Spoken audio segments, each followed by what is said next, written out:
Recording, recording. Excellent, beautiful, excellent. All right. So, thank you for those that. Oh, hey Claire, for those that have able to jump on this evening. It was a bit of a last minute thing, but I just thought I didn't want to wait. So whoever can't jump on can watch the recording. So I've asked Amy to train out a little bit about social media. Now, the reason I've done this is because I feel that she's interesting to watch. And I know for me, like I have quite a few people and their stories pop up and um, I'll flick through and when I get to Amy, I'll watch hers. So she's interesting. She grabs my attention, and I'm guessing if she does that for me, she does that for other people as well. Whereas some people you think, oh, okay, yeah, flick, flick, flick, flick. And then I'm like, oh, hang on a minute, she's probably going to say something funny or do something to entertain me. So she's someone that I always am drawn to watch. And I was talking to Britt goes, yeah, I always watch Amy as well. She's a cracker. So I thought, you know what, that's what people want. I know that people, they want to be entertained and they want content. So I thought I would ask Amy to share basically what she's doing and give us some tips for social media. So take it away, Amy. Thank you. Yeah, when you asked me, I was like a bit taken back. I was like, oh, I was in the car. Like Tom was listening in and he was like, oh, really? He must think I'm probably an idiot. So, but yeah, okay, cool. So firstly, I just wanted to touch on briefly, quickly which I find really interesting about Arbonne is that everyone has their weaknesses and their strengths. And maybe one of mine is social media. I find one place I am on is like by bringing up a conversation. I can talk. In a workshop, saying, "Hang on, there we go." Yeah, I can talk really well in a workshop because I know everyone's there expecting to hear about Arbonne or whatever. And I'm, still doing my personal development and working on, springing out a conversation in the real world. But I do pride myself on my social media because, no matter what you're doing, whether you're going on a holiday or anywhere, you can always log on to social media. You don't have to rely on, a workshop to get your QB up and all that stuff. So I did do a lot of reading up and a lot of research and, how I kind of wanted my social media to be. So what I found the best is you kind of just want to be relatable. So I'm a stay-at-home mum. People really want to, know what it's like, want to see what I'm doing in my life. And I base obviously a lot around my young kids, and sometimes it's not glamorous and sometimes I have a shit day. But I know people can relate to that. You really want to be relatable to what you're doing. So, whether that is, going to F45 and you love fitness and, put that up and, really own what you do and what you love. So obviously I don't always love being a mum, but you know what I mean.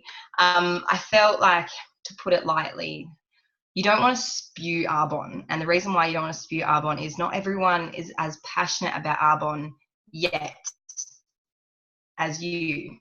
Some people get drawn to the business side first and then the products. Some people get drawn to the products first. And you really want to just be able to target everyone that's watching. You don't want to just talk about products and then the people that aren't interested in the products yet kind of get bored. So I kind of live by the 80-20 rule. So about 20% Arbonne, 80% what I'm doing in my everyday life, and and try and mix that up. And the reason why is people will still see that 20% and they still know that I'm an Arbonne consultant and I'm in it for life. And then I do my reach outs behind the scenes as well. So, but you just want to keep your social media sort of interesting. So yeah, again, it doesn't have to always be glamorous. It doesn't have to, just be relatable and true to yourself. And then you have your Facebook group, your Facebook VIP group. And that's where you post a lot of you can post a lot of products and, because that's what people are in there for. They know they want to literally it to be about Arbonne. So, that's where I post pictures. But I just wanted to do a little comparison. I did a picture, but I didn't finish the slideshow, so I can send that. But what I've done is I've got two pictures from my Facebook page, and one being a picture of products and one being a picture of myself. The views on the one of the products was 55 people viewed it. The one of myself, 155 people viewed it. People want to see you using the product. They don't care about a picture Amy, of this. Yep. Was that you holding anything with Arbonne, or was it just you? That was the one I was, the example I was using of is the one of Sarah's car thing, car presentation. Okay, so there was actually not me holding any product, but there was, you know, it was a car thing. But if you go through all your social media, you will notice, you know, you get more engagement and more people view it if it's you using the product, or if it's like a picture of you, or, you know, anything like that, not just a picture of a product. A lot of that is as well with Facebook and Instagram, they filter a lot out. So people just generally don't see it. I posted a picture today of my canisters, and my sister-in-law, she just didn't know that that was available, because she didn't see it at all. Where if, you know, and then, but she said she's seen that today because, you know, it popped up on her feed. So they do screen a lot of your posts to some people, which makes sense. I guess there's a lot of pictures going out there on social media. But also people, you know, I remember when I first started the business, I put up a picture of Eli and myself holding the ABC range, and I had 2 sales from that, and I was like, what just happened? And the difference was because I was like, we were in it, we were relating to the product, we were saying, hey, we actually use it, and it makes a huge difference.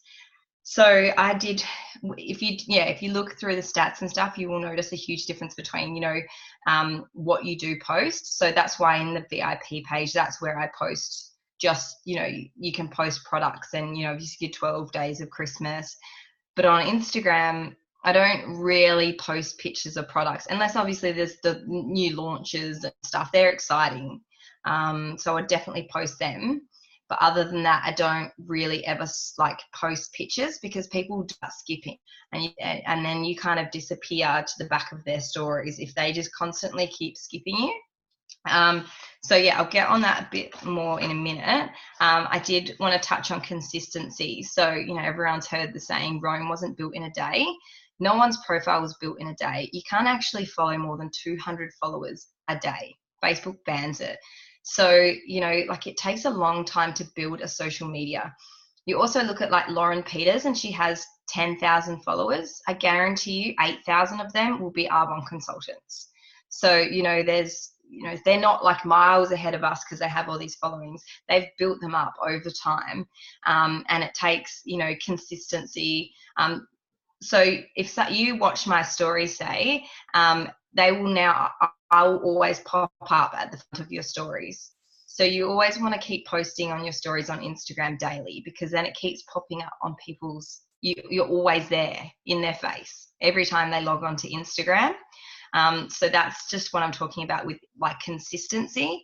When I upload a picture on my social media, whether it's Instagram, Facebook, anything, even if it's a personal picture, I count that as working my business. That's classed as some Arbonne time, like my hours, because that it is me working my business. So even if I'm not holding an Arbonne thing, it is still me building a profile. And, you know, I will, like, my actual profile, I never post photos of products, but I will post photos of me, you know, holding a tea with a tea bag hanging out. You know, those sort of things. So there's, like I like to say, you know, you've got your life by design. So people want to see your life, and they want to see how you're making Arbonne work and how Arbonne changes your life, but literally with a splash of Arbonne, if that makes sense. That is absolutely. So, you know, yeah, so like, you just, whether that is you, Chelseana, I know you have a beautiful pool. So whether it's you laying by the pool with the drink bottle in the background, you know, sort of thing, or like sitting there doing, like, you know, your business, I'm working at home, and there's literally a little Arbonne drink bottle in the background. You sort of always think about what you're posting, and whether there's not like a box in your face, people will see the background, or it will catch their eye, you know, like the law of attraction sort of thing. And you just add those little things into the background. One of the main things I felt like was really important is your Instagram bio. So that's on your profile, and you've got your name. Now that's really important, because when people are stalking you or wanting to know what you're about, they will go onto your profile and they will have a look. And that's where you put, you know, I think mine says like Boss Mama or something, and Lauren Peters is CEO Mama, and you can do something like that. And then you want to say even, you know, empowering others to build their empire or whatever. But the main thing is you always want to have your website on there, so people can click on there, they can have they can look back and check it out, you know, without talking to you about it. You know, some people like to just make sure you're legit before they talk to you, and that's fine. And having their website there, it gives them the opportunity to look what you're doing and look at the business. So the website is really important as well. And the reason why I also really want to touch on the bio is because that really helps people know what you're about, because it will somewhere in there say Arbonne, and there you have it. Everyone knows what you do, and you can your stories don't have to be in their face all the time telling them what you do. Sorry, does that make sense? Amy, what's the bio? I have no idea what you're talking about. So I can send a screenshot. So when you have on your Instagram, I'll see if this comes up as well.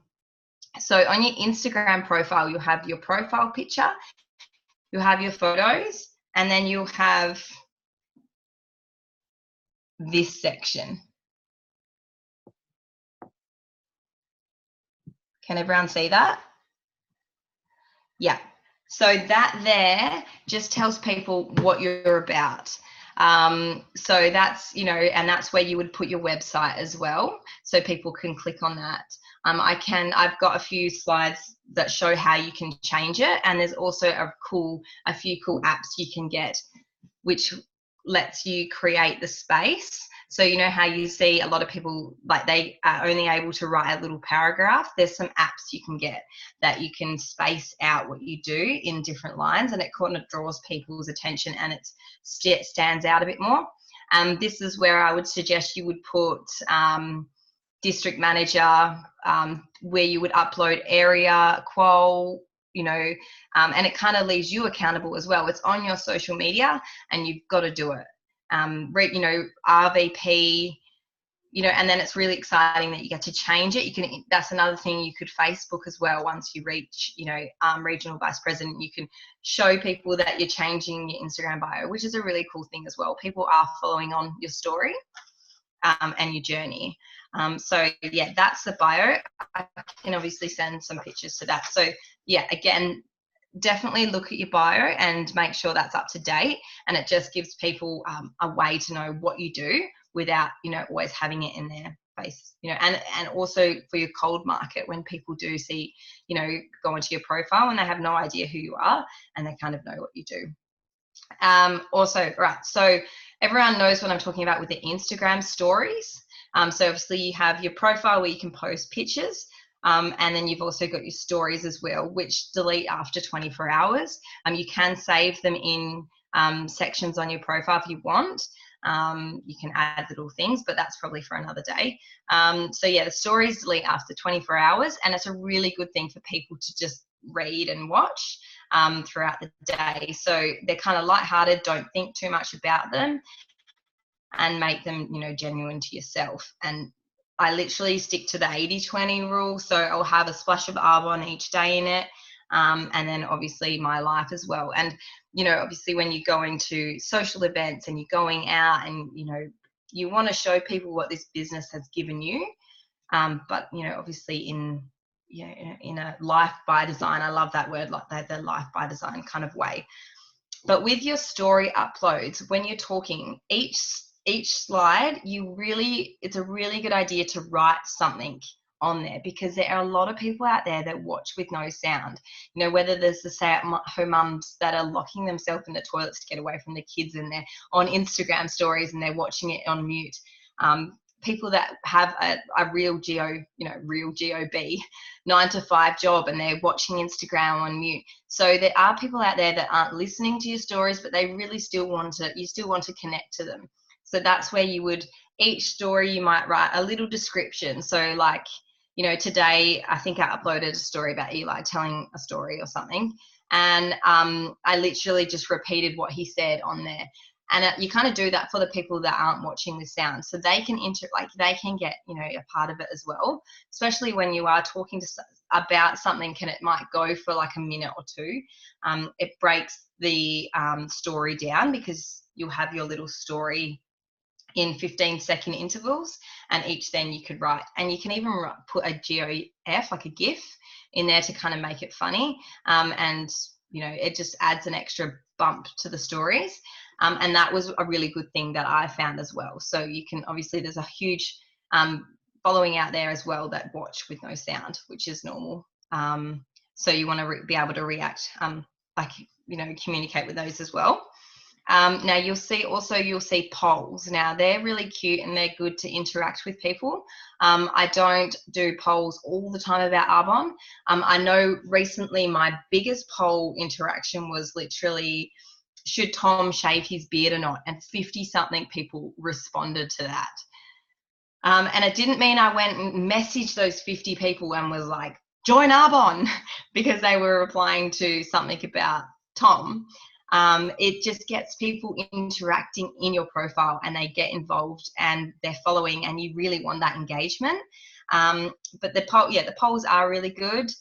Sometimes you do get some people with orders as well, like, who wants a box and stuff. So they are good to throw in there. As for the ask a question, unless you have a huge following, I don't really feel like they're that successful. I've done a few when it's, ask a few general questions, because it comes up as the person's name who answers it. A lot of people are a bit scared too. So you don't get many responses. So they are fun in some ways. And a few times, if you've done them, a cheeky way to get around it is, don't let them go to waste. You've obviously put it out there for people when you've asked things about the business. Go back through your stories and write a question yourself, like pretend someone's answered. So it might be, do you have to do workshops? It might have to be, do you have to do a monthly order? Because I know doTERRA, you have to stay an active consultant. And then you literally respond to that question like, you respond to that question and share it on your profile, and no one will ever know that it was you answering it. But it gets out there, because there's this person in the background that might want to ask that, but is too scared to, because they've had a bad experience with a lady that sells God knows what, bloody Tupperware or something, and they harassed her for 6 months, and now she's too scared. So what I mean? So there is people in the background there that are watching and want to ask questions. So that is sometimes a really good, little thing to throw in there, but I wouldn't do it often. Really, the people that do successful ones are like ones that have like a huge following and whatnot, which is fine. But yeah, so that's just my personal opinion. Now, I don't post products. Sorry, Yes. did you just say that with the ask a question thing, you can answer your own questions on Insta? Mm-hmm. Yep. So you would go so you would go back onto your stories, and then you would just answer it, because you can see who's asked the question, but no one else can when you share it. So you can just ask whatever, but I would make it not like corny ones like, oh, I don't know, like, how much is this to sign up? Or just kind of make it sound like, someone is asking questions. Yeah. And, cool. I do like the one about the monthly order, because we don't have to, you don't have to with Arbonne. And there are some people out there as well that, just want it for product use, and they're fine to have on your team as well. They might, be the next superstar eventually. So with the products, I don't post products on my profile. I personally think it's a little boring, not coming across rude. I mix it up. So I'll go on my profile. So rude, Amy. So rude. So I won't upload, I know this sounds stupid, I try and make my kids 50-50. So like I don't upload my kids all the time, and I don't favour one of the kids. I try and literally do not all of them of me smiling, or not all of them just of me. Like, I really try and mix it up, but I don't do products. I obviously can do ones of me holding something. Obviously when we get to Vietnam, that's different. I'll be taking selfies everywhere. But like, yeah, so I kind of try and mix it up. So the other day I did one, and I was eating a big salad, and it was about refueling, and I kind of added a little sexual hint to it as well, just to be, sort of kind of relate to people and, be a bit funny. So I try and mix that up, and I do really try and think about things like, sometimes I'll do about how the business has changed, my life or whatever. Then I'll just do one that's nothing to do with the business, but I'll always sneak something in there regarding Arbonne, whether it's just a hashtag, or whether it's a product in the background, or whether it's personal development or something. I always add a little tinge to it, but I don't shove it in your face, if you know what I mean. So that's sort of, what I kind of do with my profile as well. If I do want to post pictures of products and whatever, that will be on my story, and then you can always add them to your little highlights on your profile. So, whether it's a 30 days thing. A really good thing I find a lot of people like is if you've cooked something delicious, Instagram it. If but if you also cook something that tastes absolutely disgusting, Instagram it. Like, people love a good recipe, especially when it's vegan as well, or good for kids, sugar-free. People love it. So, cook, don't always do about what you're eating every day, but, if you're doing something good and, make sure you post it, even if it's on your story or whatever. A good thing one thing I want to touch on as well is screenshotting. I don't mind a good screenshot, especially if someone has a really good idea. But if I screenshot something, and how, I don't know on a Samsung, but on an iPhone, you screenshot and it comes down the bottom, I click on it straight away and I crop it. So you just want to get rid of your battery and your, like your internet connection thing up the top, crop that straight away, because then there is no like reason for it to ever pop up. You don't want it to sort of pop up and people know that you've screenshot something. People want to think that, you generally worked 15 hours making it that day. So yeah, definitely once you screenshot things, which is fine. Well, I think it's fine, whatever. Depending what you're screenshotting, make sure you crop it and make sure there's no, same as Pinterest and whatever. If you get something from Pinterest, screenshot it and make sure there's no evidence that you have. Does everyone sort of understand that as well? Yep. So yeah, with the profile, I only post photos on my profile 2 to 4 times a week. It doesn't, spam people. It gives something, and then I always kind of put it in my story so people know that there's a profile, like a new post up. And yeah, it keeps people guessing when the next one is. Well, I don't really think that, but a really good app that I found was an app called Space. Now that lets you create posts and write captions down in paragraphs. So, you'll find with Instagram, especially they're, really tight, like space sensitive. You can't go to the next paragraph. You can't space it out. I really like being able to space it out in paragraphs and then doing a few spaces to the hashtag. So the app Space. So you go on that, you write whatever you want, and at the end I'll do a paragraph, enter a few times, and then I'll just do one hashtag, and then I'll save it, it just says save to clipboard, and then you go back over to your Instagram and paste it, and down the bottom that's when I'll do my hashtags. Now I did watch a thing about hashtags and why they're important, is because when people are looking for things, they'll look for hashtags. So when I was looking for bridesmaid dresses, I was on Instagram looking at hashtags. Vegan recipes, F45, people do look at hashtags. So you having it in your profile will draw them to your profile and your picture, and that's a whole new level of cold market. 99% of the time, nothing might come from it, but you never know who's watching. So that's why hashtags are really important. Like that book here's another tip as well. That book I posted the other day of Get Rich Lucky Bitch, I'm actually watching that as an audio. I don't have the book, but how much better does it look on social media when you're holding a book? So I Googled Get Rich Lucky Bitch's book cover. I went to my bookshelf.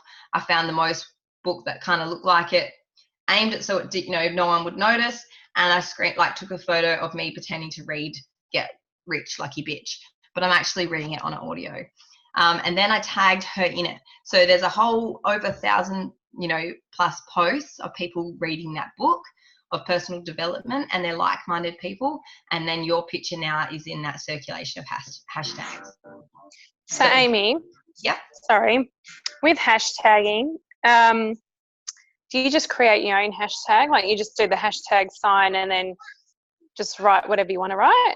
Yeah, so you would also limit it and relate it to that picture. So just a hashtag, start typing, and a little link will come up and you can click it, whatever one it is. Sorry. So yeah, the hashtag just down the bottom. You can also put hashtags in your stories behind your picture, and no one will know, no one will see them, because when they click the picture, it goes to the next story. So you can hide hashtags behind your stories, which again brings another cold market to your stories. So when I'm going to relate to F45 again, because I'm part of F45. I think it's a cult. Everyone that goes to F45 sticks together. So if you post something about F45, put a little hashtag behind your story. No one will ever know it's there, but it will bring up anyone that wants to watch stories of F45 will come up as well.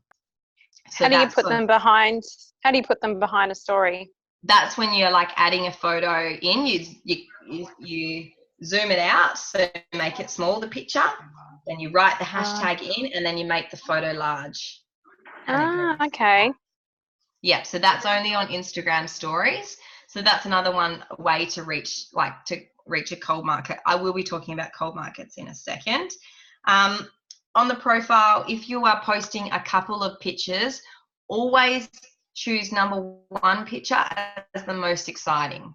So, and then kind of prioritize it. So the one picture that will draw people in the most. So say you were posting about Sarah's car presentation. There was a picture of Sarah standing in front of a car with her 2 daughters. Bam, that was my most interesting photo, because people want that and relate to that. Then I put a picture of myself. But you could do it the other way around. It depends on what you think is more exciting. So yeah, when you are uploading photos, and you'll get 1, 2, 3, 4, whatever. If you've got a few, always do your most exciting first. So that comes up first, and that will draw people in. Yep. So hashtags. There's a few people that think that they've exhausted their warm market. So they've gone through everyone on your Facebook or your Instagram list or whatever, and you do want to build more following. And as a cold market, there is a few little things you can do. So one way is a way through hashtags.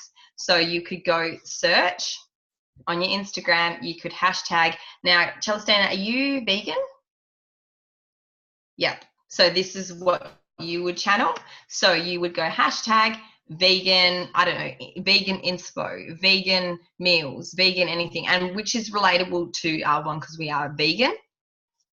Then you would come up and you could either choose recent posts or top posts, and you might choose a post, right? This person might have 7,000 followers. You don't want to follow them because they won't follow you back. But you go onto their posts and something they've posted, and you go into their likes. And then you've got on these people there that have liked that photo, that are just everyday yin-yangs like us, that are vegan or kind of like that sort of vegan meals or whatever. Just like 5 random people. Then you go around and you would do another hashtag. Maybe you would do a hashtag Tiffany's. I don't really often do Arbonne, because most of the people that tag Arbonne usually are consultants or already PCs. So they probably already have a person that they go through. So it's more things that would relate to you and you personally, and people that would relate to you. So like F45, 8-week challenge. Tiffany's is a good one because we are in partnership with Tiffany's. And then you would again go through the hashtag, find a few posts, like a few random people. There are the people that, are like-minded like us. Then you can also go through each week and unfollow them, because if they follow you back, which like 60% of the time, if they're normal people, they'll follow you back. And then you have them there, sitting there. You wouldn't go there and message them. You would just let them watch you for a while. And then if you keep watching, who's seen your stories, and if they're watching your stories continuously or whatever, I would then reach out to them. But you can go unfollow people.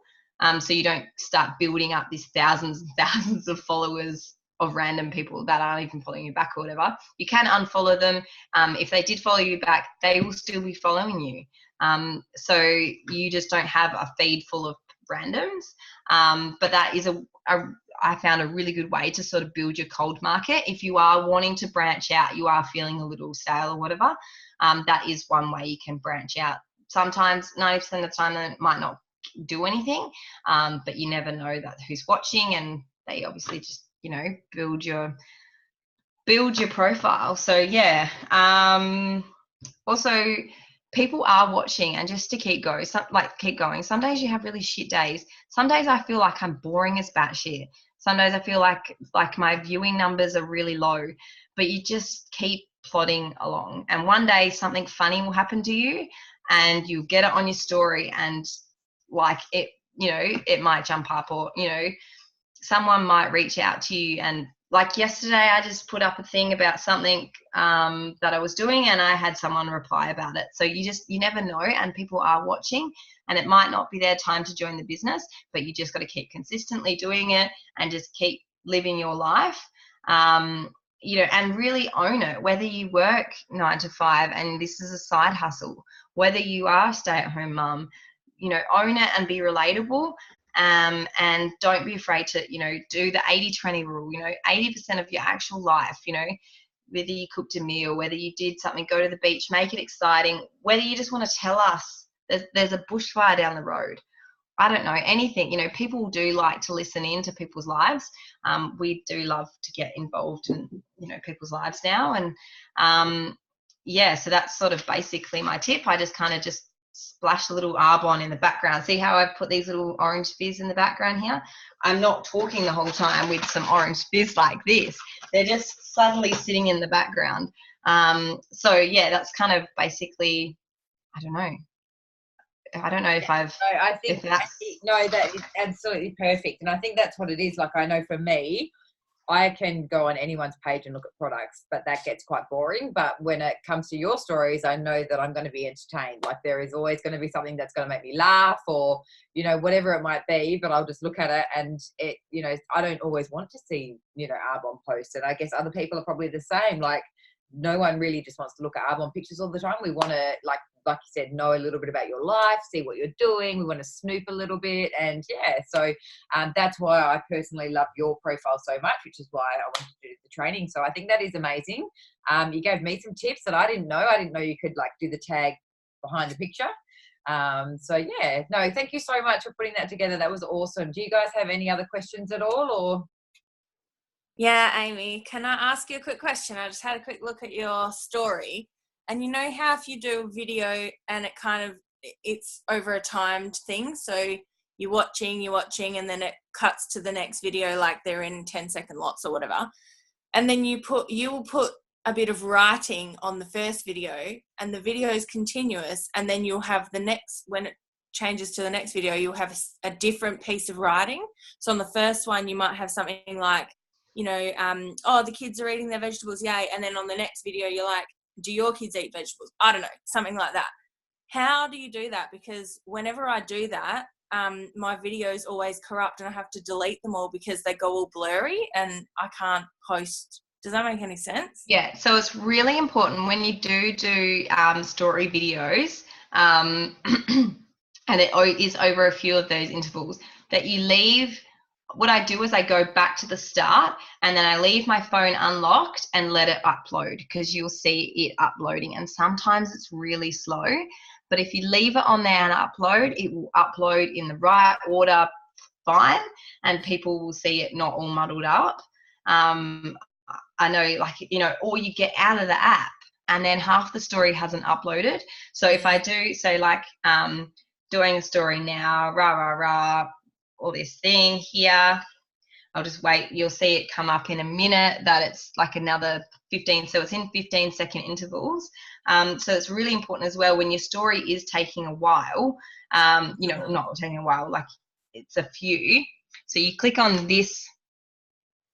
Shakira, does yours upload into different slides? So before my phone was updated, I didn't get individual ones that I could write on, whereas now my phone's updated, I get like if I do a minute story. No, it does come up as individual, like if I'm filming over a long period of time. You get your little things down the bottom, your little... Yeah, so I can click on those individually.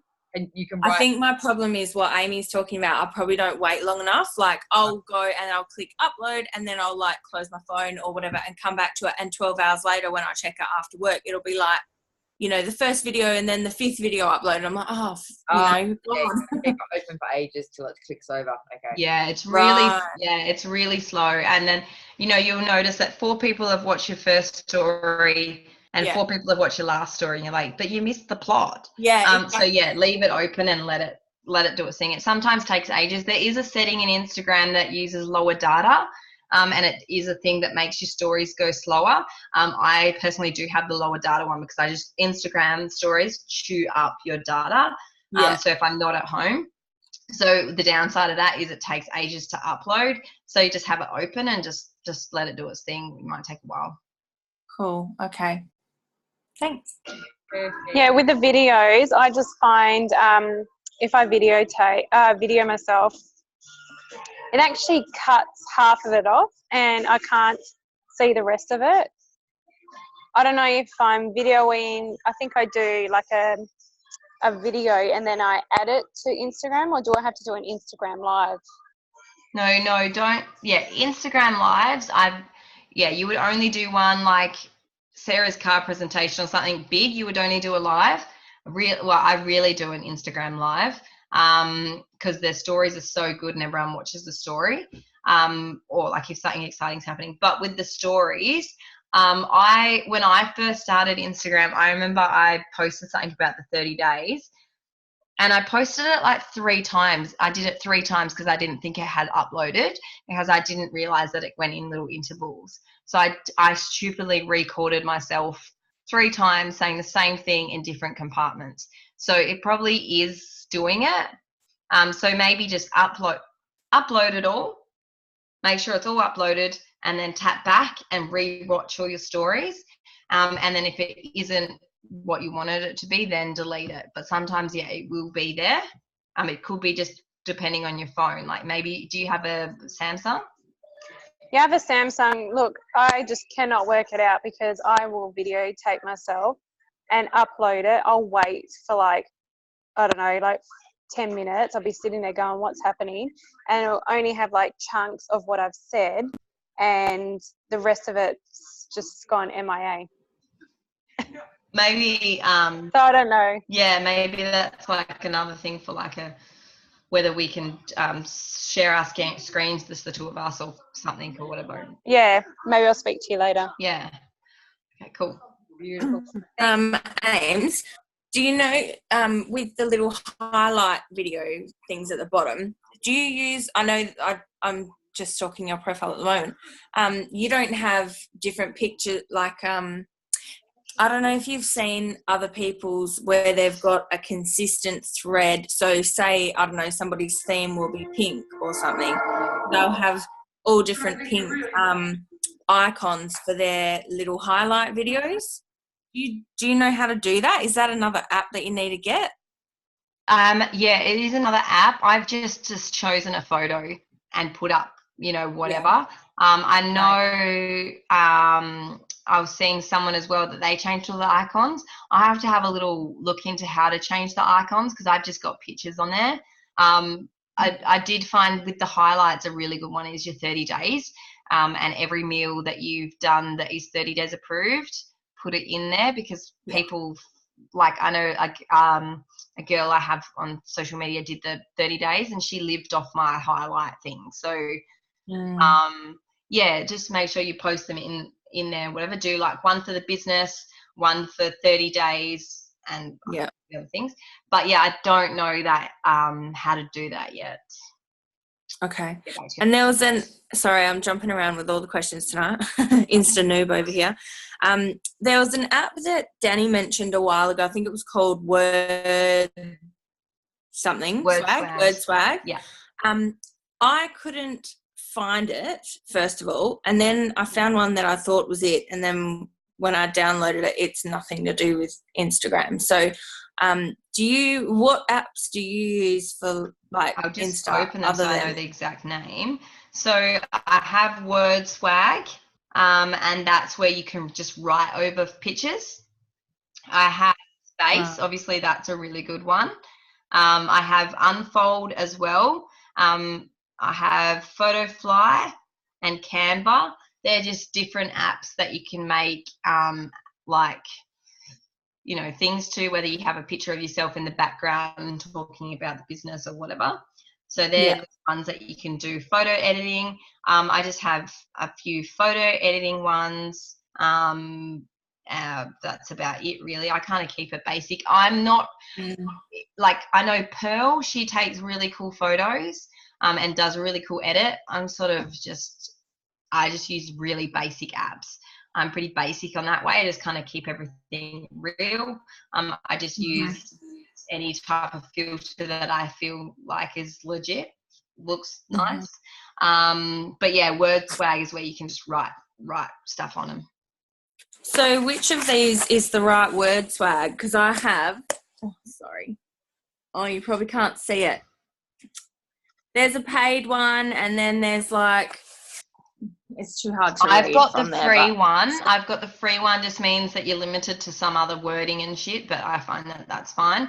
I just have the free one. It's like a Tiffany's green with white writing, the swags and fancy writing. I can screenshot it and send it to you.